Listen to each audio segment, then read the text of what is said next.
Welcome back, happy hookers, and welcome to my first crochet podcast. If you're new here, I'm Chrissy and I like to crochet everything beautiful and useful. And if you're not new here, you'll be surprised to not see my hands from above but my face, so that's always exciting. I love it when I've been following someone for a while crocheting or crafting and then finally I get to see their face. It's strange, isn't it? It's like when you used to talk on the phone to people and then you have an idea of what they look like, and then when you meet them it's often nothing like you thought, which is odd because sometimes you wonder what you did think they looked like. So I'm going to keep this quite traditional in the world of Crochet Podcast. I'm going to talk you through some of my finished objects. Going to talk about some of my works in progress. I'm not going to talk about abandoned projects, but I do have a unfinished object. I haven't quite put it into the abandoned objects because I'm hoping that you guys can give me some tips on how I can power through. So I hope you've got a cup of tea ready. I wanted to keep this really chatty. I love a crochet podcast where I can just leave it running in the background and listen along. So I'm hoping that my followers, thank you so much for supporting me, find this useful. I'd love any feedback as it is my first time. So let's have a look at the first finished object, and I'm actually sitting on it. So I have made a bobble cushion. So I kind of broke two crochet, not crochet rules, but two of my crochet mantras, if you like. And one is, I don't generally like variegated yarn. It's just not my cup of tea. However, I do really like stripes. Enter the yarn cake. Now, have I got a yarn cake? Yes. So I used for this bobble cushion Karen Yarnspirations baby cakes. I think I got it from Wool Warehouse. I'm not sure how much it was. I want to say approximately £5, but I will pop a link down below. And if you've ever crocheted bobbles, which I hadn't, you will know that they eat yarn about as quickly as probably my cats, which I must warn you will appear at some point, especially if something's crinkling or rustling. They eat yarn, yet they do make such a it's one of those ones where you just want to keep feeling it. And the fact that it is the cake with the stripes means that you can do some multicolours. So possibly a little bit too much for some people, both bobbles and stripes. I must admit I quite like just a plain block colour, but I really wanted to try this. It took two of the cakes, as I said. Better than a finished object, I think, is learning a new technique. And the new technique that I learned for this one was actually the crab stitch. Now, if you're not familiar with the crab stitch, it's a technique for edging. It's often called the reverse single crochet, and it is a really nice way to just finish and close the edging up. And one thing I've noticed is if you've ever tried to close or edge something up, certainly that's got a little bit of three-dimensionality to it, excuse me, I'm sniffing. I've got a bit of a runny nose at the minute. Oh, I hate YouTubers that say, excuse me, I'm sorry, I've got a sore throat. But I think it's actually because I've just put the heating on. I can't find a tissue, so we'll power through. I've just put the heating on. It's very cold here. So sorry to ramble on. So if you've ever tried to edge anything with single crochet, it can sometimes do this. Do you know what I mean? It sort of creates a little bit of a wavy. Sometimes you've not got enough stitches or you've got too many, and because it's trying to get it extremely flat, you get that. However, I think the crab stitch allows a little bit more tolerance because it's almost binding over the edge, a little bit like a blanket stitch, because it's creating that piping effect and you've got a little bit more texture. I don't know if you can see, if I give you a close-up, you've got a little bit more texture. You don't particularly get those ridges. I mean, it's obviously not perfectly straight because it's a cushion, the corners popped out a little bit more, etc. And the great thing about this technique is it's really easy to go straight into the stitches. Now, I did have to edge the sides, if you like, which would have been these, with a row of single crochet before I attempted the crab stitch, because I wanted to make sure that I was definitely getting the right amount of stitches in there to suit the height of my double crochet. So if you'd love the pattern for this, that's wonderful. Please let me know if you'd like a pattern for this. I haven't actually written it, that's why I'm saying would you like it, because I took a 12-inch cushion polyfill from Wool Warehouse. I think they're about £2-3, and I essentially made the first row, stretched it a little bit and worked out that was probably going to be enough, and then carried on measuring it along. However, I appreciate it can be quite useful to simply follow a pattern, so if you would like that, it would be very easy for me to write it up. In terms of video tutorial, I am planning on a video tutorial for this. I have done one for the bobble stitch, I believe. I will double check that first. However, like many crochet or crafters, as soon as I'd finished this, what did I do? I went straight onto Wool Warehouse and I bought myself, I think, 3 more cushion fills. They are still sitting in the cupboard over here because in, you know, good intentions, I was on to the next thing and the next thing. But Christmas, we'll talk about Christmas later, and I know a lot of you are probably thinking don't mention the C word. However, I think for crafters it's perfectly acceptable to get ahead with Christmas. And I have got a little sneak peek of some things we're going to be talking about later. Cool, so the Bobble Cushion, really happy with this. Definitely want to create a few more. I think I will persevere with the bobbles once again, even though they do eat a lot of yarn, because they are just so nice, and certainly in a block colour it's going to make a really interesting feature. Plus you can use the bobbles to create 3D pictures in that, and there's something I've been working on that I'll show you in a minute. That I've actually messed up, so I'm going to be showing you it in the stages of trying to create it. So finished object number 2, and the beauty of having podcast number 1 is all my crochet projects up to now finished objects, so I could absolutely amaze and pull out 10 finished objects and it will be amazing. The downside with that will be in a month's time, when I choose to do another crochet podcast or however long, I'm not going to have anywhere near that volume. So I'm just going to show you 2 finished objects today, main ones that I've been working on. So actually this one's wrapped up in tissue paper, so as I undo it, it's possible that a small furry friend might appear. So baby blanket time. Now I have just posted a tutorial to this baby blanket online. However, I made 2 mistakes, unfortunately. One is my hands kind of veered off camera a little bit, so I do apologise. And I also had a comment, and all comments are welcome, whether they're positive or negative. I had one comment that I was actually going too fast, and I've always prided myself on my tutorials being slow and steady and designed for an early crocheter, a beginner, to follow along comfortably and not have to keep stopping and starting. So I do think I am going to record the baby blanket video, because I don't want to set a precedent that my videos are a little bit rough around the edges. So bear with me, and if you have watched it, please do comment and give me any feedback on whether you thought the video was useful. So this blanket, oh, it's so soft. Can you see how drapey it is? This blanket is probably, I would say, about 1 metre by 800 millimetres. So it's kind of just perfect for laying in the bottom of a cot, or laying over the baby, the seat, the car carrier, the little rocking thing.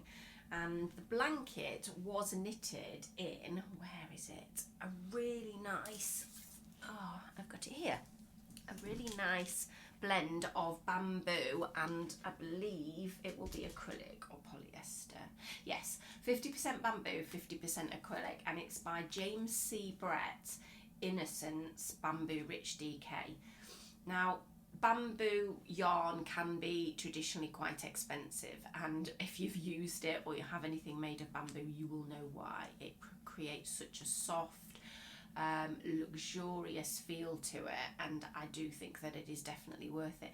It's also going to prevent the bobbling that you can get with an acrylic once it's being, if there's a lot of wear, contact, lots of times in the washing machine, whereas I do think that adding that little bit of bamboo gives it a little bit more of a premium feel to it, almost like a luster, but also it's going to be less susceptible to bobbling, which with baby blanket, I mean, that's going to be going through the wash a lot of times. So once again, Wool Warehouse.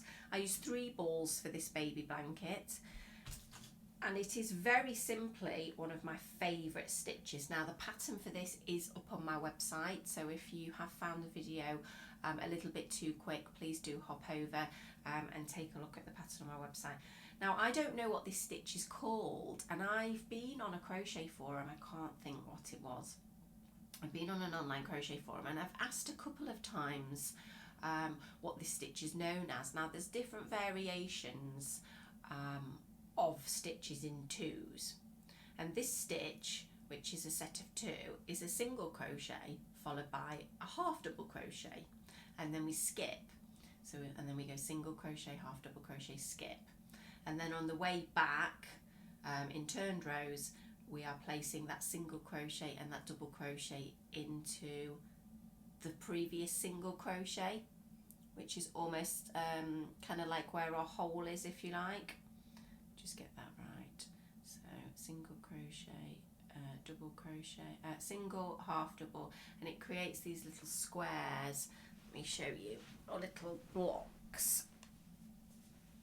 Can you see that? It's a really nice pattern. Now I know that people often work this with a single and a double, and there's lots of different names for them across the internet, but I've never actually found anyone. Well, I have found someone that uses this. There's a lady called Yarn and Chai, which is quite amusing because I'm called Crochet and Tea, bizarrely, and I discovered her a couple of months ago and thought, how bizarre, Yarn and Chai, Crochet and Tea, it's like we're kind of sister channels. She uses this stitch combo quite a lot in some of her hats and scarves, baskets, bags, and I really favour it, but I just can't for the life of me think what the name of it is, but I love the half double crochet. If you've got a favourite stitch, please let me know, because I absolutely love the half double crochet. So single and a half double crochet and create this lovely baby blanket, perfect size, and wrapping it up ready to send to its lovely recipient. Luckily she doesn't watch this channel, so she's not going to know or guess that it might be for her. So if I pop that back over here, so like I said, bamboo baby blanket in DK.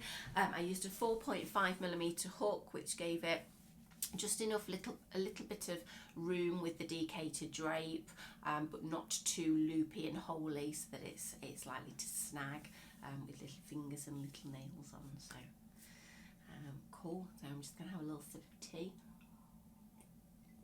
That's why it's called Crochet and Tea, because I do love tea.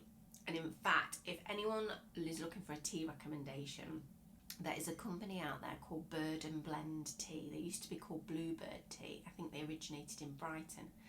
And I love different teas. Not so much fruit teas, but I like variations of black tea, rooibos green tea. And they do these amazing loose blend teas. My favourite 3 at the minute are, they've got one called Fairy Tale of New York. Oh my goodness, it is such a magical Christmas tea. It's strange because it's a loose tea with coffee beans in, and I think it has some cocoa shells, and you wouldn't believe that you could drink a cup of tea that almost tastes like you're drinking a Baileys. It's very, very strange combo that it's got coffee in, but it's a tea. I also love another one called Lazy Boy, which has got coconut in, really nice for the evening and caffeine free. And then also earlier on in the year when they did their Easter collection, one called Carrot Cake, which is lovely and just got loads of lovely spices and really, really nice. So if you are into your tea, and it's not just loose tea, they do sell them with tea bags or little pouches that you can pop the tea in, like you know, your own little tea bags that you can fill up, do check out Bird and Blend, because I definitely recommend it. So shall we talk about coasters? Because I am obsessed with coasters. My Instagram handle used to be called Crochet Chrissy before I set Crochet and Tea up, and once I started getting obsessed with coasters, it was sort of like, oh, I think you're more coaster Chrissy now. Strangely enough, as I maybe move on to my cushion obsession, I could be called Cushion Chrissy. Maybe that could be a theme for a month. Is in fact, if you can think of something cool that I can crochet that's beautiful and useful, that begins with a C, pop a link down below, and I'll consider crafting it up and making a tutorial. Please don't put cardigan though, because I've got a cardigan hidden in that cupboard as definitely an abandoned object. So garments, especially larger ones, headwear I'm fine, hats, scarves, all of that. Garments are my nemesis, they're my kryptonite at the minute, and I do need to overcome that fear. So the flat circle coaster, I'll show you them, because they're not just finished objects. There's 10,000 of these babies, 10,000 of these finished objects. I'm actually making these for my mum at the moment. Oh, I've just dropped a little bobble. So my mum has requested a few of these. She's actually going for these ones in grey.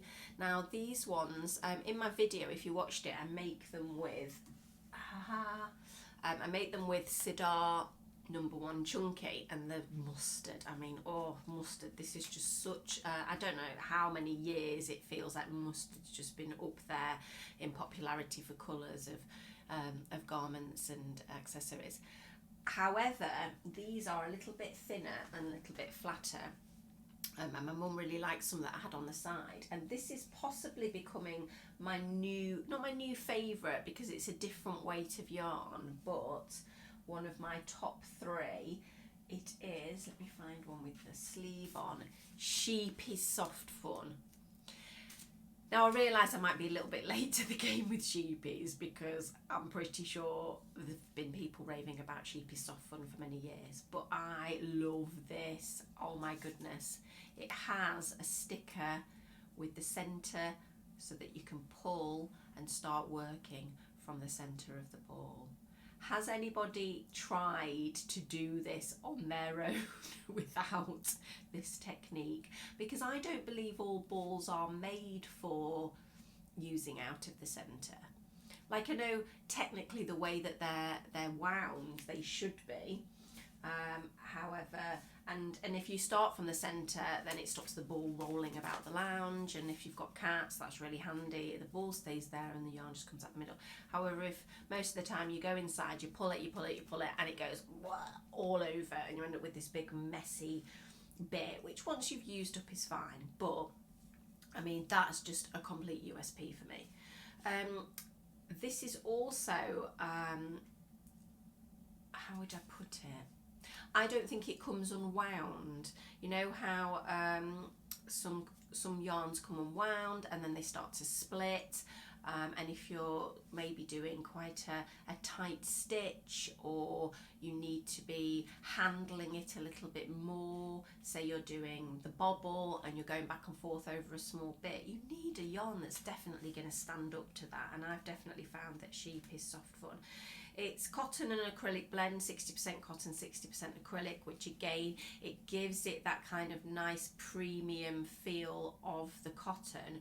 However, unlike the cotton, because a lot of cottons, definitely for me, come unwound, it's soft. So it's got that little bit of a bounce. It's probably going to be a lot drapier than cotton. I mean, if this were made in cotton, I'm not sure it would definitely drape as much as that, based on this. So really like it. Sheepy Soft Fun. I've got a few different colours of that, and I plan on definitely making a few different things. So actually, let's talk about Pom Poms. I mean, Pom Poms, we've been making them since we were about 5 years old, haven't we? So this is a little bit off topic of crochet, but definitely fibre related. I am in the process of making a Christmas tree out of driftwood. pop a lovely picture here of what I mean, stolen from Pinterest clearly. I've had this driftwood. I used to live in Yorkshire, in Scarborough, so I used to forage for driftwood, and my mum was getting to the point where she just needed me to take my driftwood. And I mean, I left home 20 years ago and I still had stuff in the garage, so I'm in the process of making anyway this driftwood Christmas tree, which is quite exciting because it means I've got to drill some holes, get some nuts, put it all together.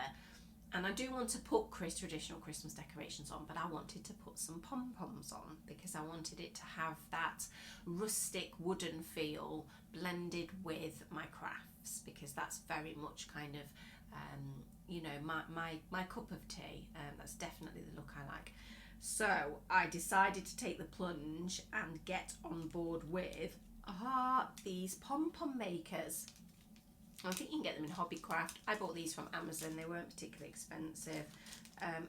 If you've used them, please let me know. Could you work out how to use them straight away? Because I definitely looked at it and thought, I have not got a clue how to use them. They're actually quite easy once you realise that you just open the sides. Let me use the bigger one. You open the sides like this, and then you wind your yarn around that's crescent, and then you close it, and then you flip over and you wind your yarn around this crescent, and then you flip over, and then you hold it. You just sort of hold it. You take your scissors and snip round, and then because of the two pieces, it's got this lovely little groove that goes all the way around, that you put your yarn in and you pull it. You put your yarn in and you pull it tight, and then you go, and it comes out the middle. I love that noise. I make that a lot for magical things appearing. So Pom Poms, yes. So I've only made 2 so far, and I keep noticing that one of them keeps going missing from my basket. So I'm sure you can imagine which is yet to make an appearance. I was really hoping that she would debut on camera. So yes, Pom Poms. Brilliant. Shall we talk about a pattern? No, before we do Christmas, I want to actually show you a confessional, crochet confessional. I love crochet magazines, and my favourite, I think, is probably one called Simply Crochet. I read them on the iPad. I actually use an app called Readily, or Readily, it must be Readily, which is really handy because subscriptions to magazines can be very expensive, can't they? And I think for Readily you pay $7.99 a month, but it gives you access to thousands of magazines, and you can also share this and set up profiles. So I share it with my parents, share it with my partner, across everything, you know, all kinds of hobbies, sports, health, fashion, science, technology. It's brilliant. If you like magazines, then it's definitely for you. So I have Simply Crochet through that, and I think that this pattern came from Simply Crochet. So I'll put another picture up here by the magic of video editing. I wanted to create this beautiful granny square summer cotton, there's the cats, I can hear them, summer cotton top. So I changed the colours slightly, and I started to use Drops Muscat. Girls? A bit of growling. Drops Muscat, 100% cotton but mercerised, so it's going to give that really nice lustrous feel. So I decided I was going to use a lovely sort of apple lime green, almost like a cornflower blue, and then this really nice minty green on the outside, and then white. And they're an offset granny square that you create. So you've got your one there, and then you're just going down 2 edges to create your square. Simple enough. How many did I make? Oh my goodness, look at all of these. Probably 15 of them. Anyway, it's actually looks a little bit like a stingray, doesn't it? Or a jellyfish. I simply can't be bothered to carry on. I know that I've got to weave all of these ends in, and I know that I've got to attach them all together.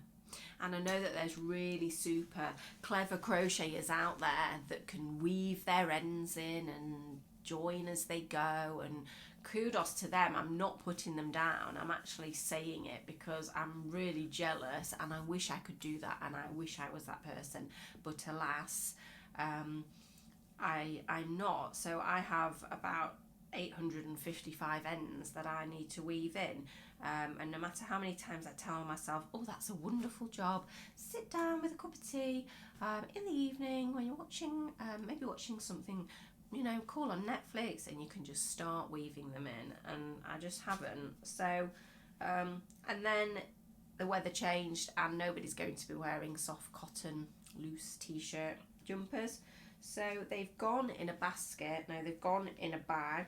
If you buy things from Wool Warehouse, if you live in the UK though, I do apologise if you don't, you get these lovely muslin bags with ribbons on that your yarn comes in, which soon become extremely useful for either keeping your project bag together, but also your project bag that you can then do this, and then you can do this, and then you can go, I don't want to face it, I can't talk about it.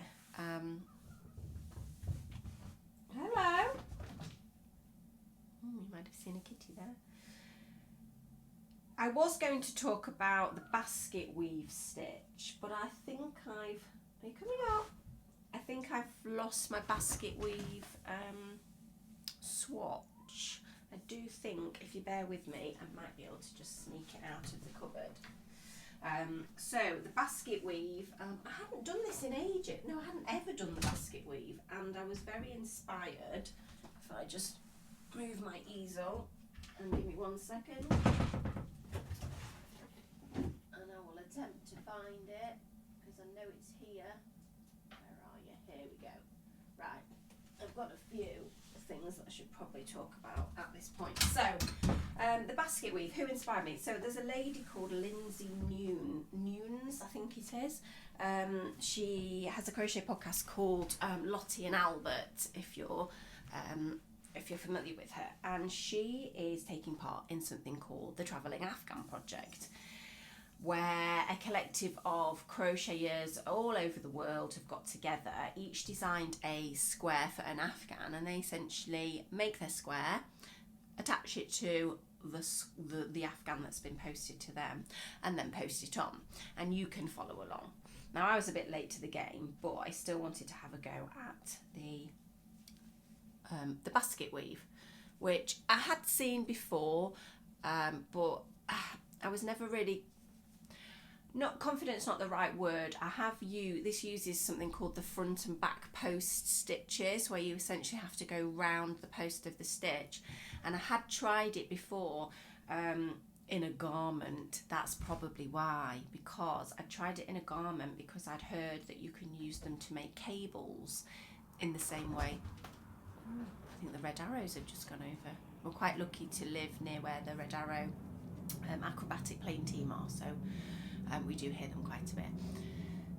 Yes, so I tried the front and back post to make but to make some ribbing in, I think I actually started a jumper, garments, like I said, and I didn't get on with it, and I think it just put me off. However, that's trying to connect up lots of them into, weaving back and forth, and if they're out a little bit, this is my impression of a I'm sorry, this is my impression of a front post stitch trying to replicate a cable being out of sync. Anyway, however, this is quite simply rows of threes in crisscross. So I filmed a tutorial for this because I really wanted to go, do the Crochet and Tea way, which is slow, steady, take time to mention all the little things and tips that you might need, rather than just telling you how to do the stitch. It's how to hold it, how to turn it, where you might miss a stitch, things to look out for. That's definitely my flavour with my tutorials.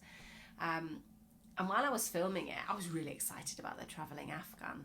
So I was, you know, all guns blazing, saying how I'd just created the first one and I was going to set myself a mission to, by Christmas Day, I was going to be sat with my travelling Afghan on my lap, enjoying some Christmas drinks. And I got really excited and I created the next one, which I think, looking at it, is possibly the lemon peel stitch. This is actually a really nice stitch for a washcloth, or even a blanket actually. This again, this is in the Sheep is Soft Fun.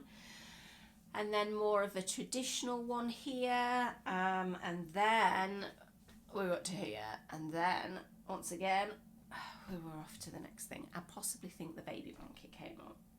So I have 3.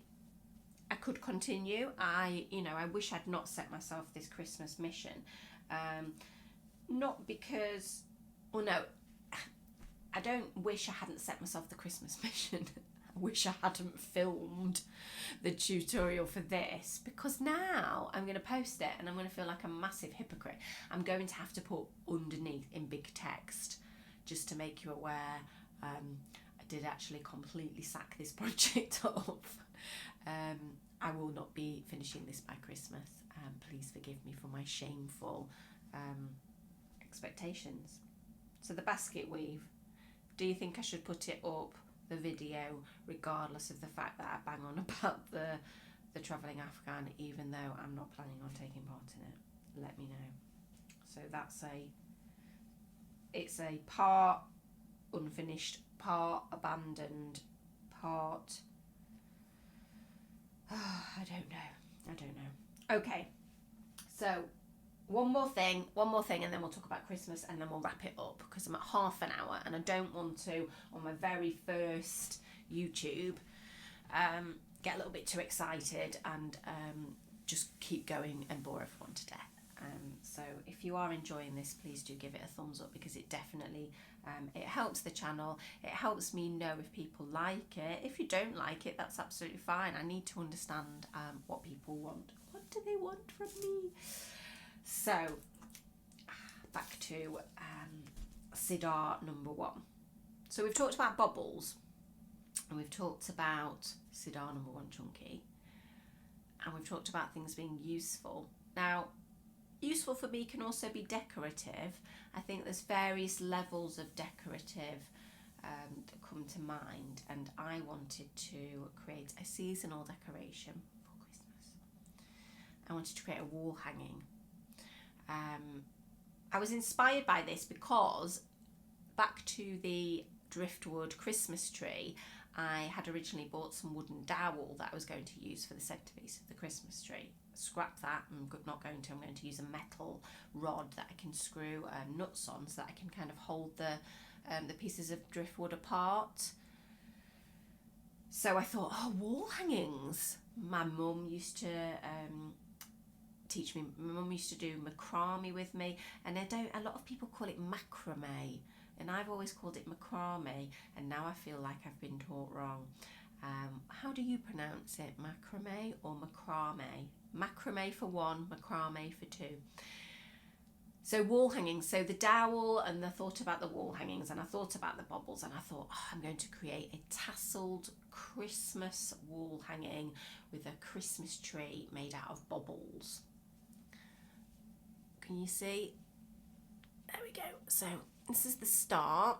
Obviously the tassels will come off here, and I wasn't sure if I was going to do tassels, just tassels with bobbles, or just plain tassels with the yarn like this, or whether I was going to comb it out and fringe it, a little bit like if you've seen my how to fringe a coaster. I'll pop a link above. It's beautiful. Fringing, if you're into ASMR, watching combing out a fringe, I think I watched my own video back about 3 times, and I know that feels a little bit self-absorbed, but it was just so satisfying watching the fringing. Fringe, and then continue, and then wooden dowel, and then a hanger. However, I've made a massive error with the way that I've done my bobbles, and I think I did it when I was quite tired, and I suspect what I've done is I've crocheted into the wrong part of the top of the bobble, causing all of my bobbles to slant, giving the illusion that I've got kind of uneven sides here, I do actually have the same amount of stitches here and here, but it's just one's getting hidden behind the other here because it's going that way. So that's just a little bit of insight into the pain sometimes of trying to design something yourself, which I encourage you to do, but realising that even though I've written it out, and do you know what, I can actually show you how I have drafted the design for this. I'm a visual person. I love working with crochet grids and patterns. So this is how it has been drafted out. I've kind of my calculations of where my bobbles are going to go and my stitches and you know what my turning chains are going to be, etc. But I've just realised that either I've gone into the wrong part of the stitch or I need to recalculate how I'm going to do it. So I'm not going to pull it down. I made that mistake so many times. I'm not going to pull it down. I'm going to just fasten it off and leave it because I need to compare. Because if it still doesn't look right on the second one, hello, we have a friend. If it still doesn't look right on the second one, I'm not going to know if it's the same as before.